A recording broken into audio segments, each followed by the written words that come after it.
नमस्कार दोस्तों, वाइज पंडा एकेडमी में फिर से आपका एक बार स्वागत है। हम एसएससी सीजीएल के थ्रू जो पोस्ट्स ऑफर होती है उसके बारे में बात कर रहे हैं और आज हम बात करेंगे असिस्टेंट अकाउंट्स ऑफिसर की पोस्ट के बारे में।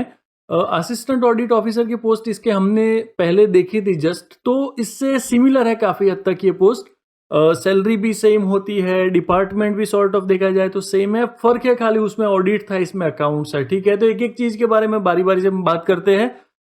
3 अलग-अलग हिस्सों में इस पोस्ट की इन्फॉर्मेशन को हमने बाँटा है, तो 3 अलग-अलग वीडियोज़ भी होंगे। अगर आप एक साथ देखना चाहो तो ये एक ही प्लेलिस्ट है। आप कुछ भी मत करो, ये खत्म होते ही दूसरा चालू हो जाएगा और एक ही प्लेलिस्ट में आपको सारी ही इन्फॉर्मेशन मिल जाएगी। तो चालू करते हैं। पहले हम सबसे पहले देखते हैं कि भाई कैसे अप्लाई करना चाहिए, एज लिमिट क्या होता है और एजुकेशनल क्वालिफिकेशन इसके लिए क्या चाहिए। ठीक है, ये हमारी साइट का आर्टिकल है। अगर आप चाहो टेक्स्ट में पढ़ना इस इन्फॉर्मेशन को तो साइट पे जाके ये वाइसफंडा.com में जाके आप आराम से इस आर्टिकल को भी पूरा पढ़ सकते हो। ठीक है, तो if you want to become a group B gazetted officer in the central government directly, तो अगर आप ग्रुप बी गैजेटेड ऑफिसर बनना चाहते हो सेंट्रल गवर्नमेंट में सीधा एसएससी सीजीएल के एग्जाम के थ्रू, तो आपके पास 2 ऑप्शन है।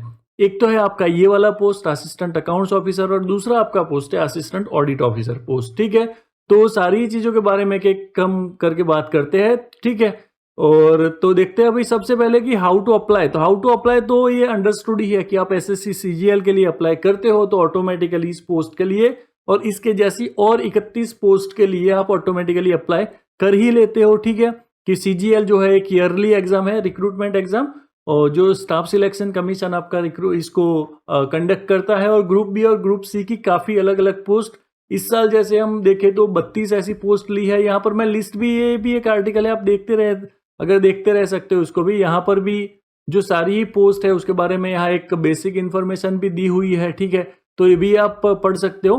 तो 32 ऐसी पोस्ट है जिसके लिए आप ऑटोमेटिकली अप्लाई कर लोगे एसएससी सीजीएल के लिए अप्लाई करके। ठीक है, एजुकेशनल क्वालिफिकेशन क्या चाहिए, तो जैसे असिस्टेंट ऑडिट ऑफिसर में था ऐसा ही यहाँ पर है कि आपका ग्रेजुएशन होना चाहिए, जो कि आपका रिक्वायर्ड क्वालिफिकेशन है, वो तो चाहिए ही चाहिए, उसके बिना आप अप्लाई नहीं कर सकते।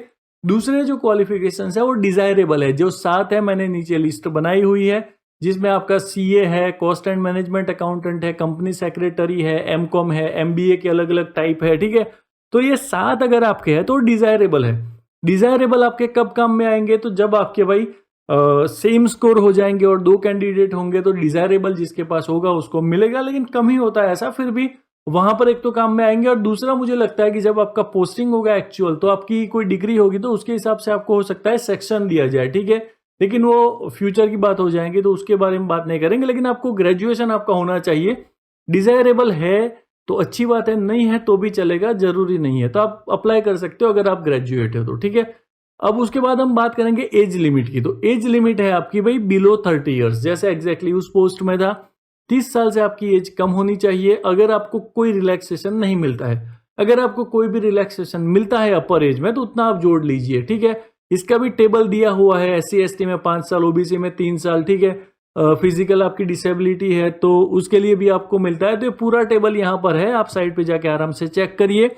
ये सेम टेबल ऐसा ही आपका सीजीएल के नोटिफिकेशन में भी होता है, तो वहां पे भी जाके आप देख सकते हैं, चेक कर सकते हैं। ठीक है, तो एज रिलैक्सेशन अगर आपका मिलेगा तो ये 30 साल जो है उसमें आपका बढ़ जाएगा अपर एज में। ठीक है, तो ये 3 हमने बेसिक चीजों के बारे में बात कर ली हमने कि भाई आपको ये, तो इसके लिए एजुकेशन क्वालिफिकेशन क्या चाहिए, कैसे अप्लाई करेंगे, एज लिमिट क्या है। इसके बाद वाले सेकंड वीडियो में हम देखते हैं सैलरी। ठीक है, तो आई होप आपको समझ में आया होगा। फिर से नए वीडियो में मिलते हैं, तब तक के लिए गुड बाय।